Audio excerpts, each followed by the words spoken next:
2019 Subaru Ascent vs Honda Pilot vs Toyota Highlander. How they compare on paper.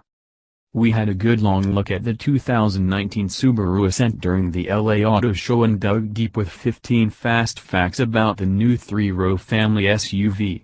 It certainly looked competitive in person, and today we have an even better idea of what it delivers on paper, as full pricing was announced today, joining a full set of specifications. To the surprise of no one, we've fired up the old spreadsheet comparison generator to see how the all-new 2019 Ascent compares to the 2018 Honda Pilot and 2018 Toyota Highlander. Besides being two of last year's best-selling 3-row SUVs, the Pilot and Highlander are also the closest in general concept to the new Ascent.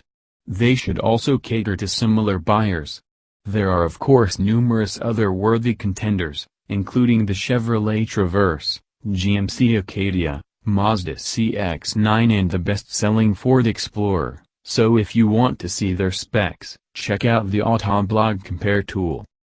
Performance and fuel economy.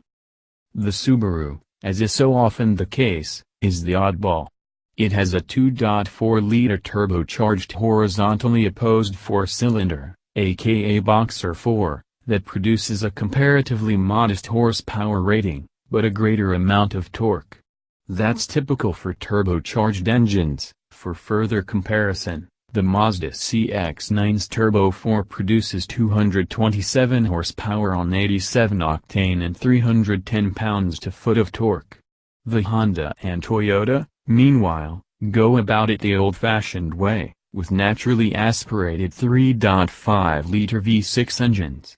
As you can see, the Highlander has a clear advantage in the power department over both the Ascent and Pilot. The Honda weighs less, though, so their acceleration should be comparable. It's hard to imagine the Subaru being anything other than the slowest in a straight line. Fuel economy, however, goes to the Ascent. Despite coming standard with all-wheel drive, it gets 23 miles per gallon combined, matching most front-wheel drive Highlander trims and the 9-speed front-wheel drive Pilot Touring and Elite trims. Other drivetrain variations aren't much different at 21 or 22 miles per gallon combined. As previously mentioned, the Ascent comes standard with all-wheel drive, whereas you'll have to pay extra for it in the Pilot and Highlander. The three also have a rogues gallery of transmissions. The Ascent has a CVT, the Highlander an 8-speed automatic, and the Pilot features a solid 6-speed automatic on lower trims and a widely panned 9-speed automatic on the top two trims. Passenger and cargo space. This is quite literally the big one when it comes to family-friendly SUVs, especially this group that caters to more functionality-minded buyers.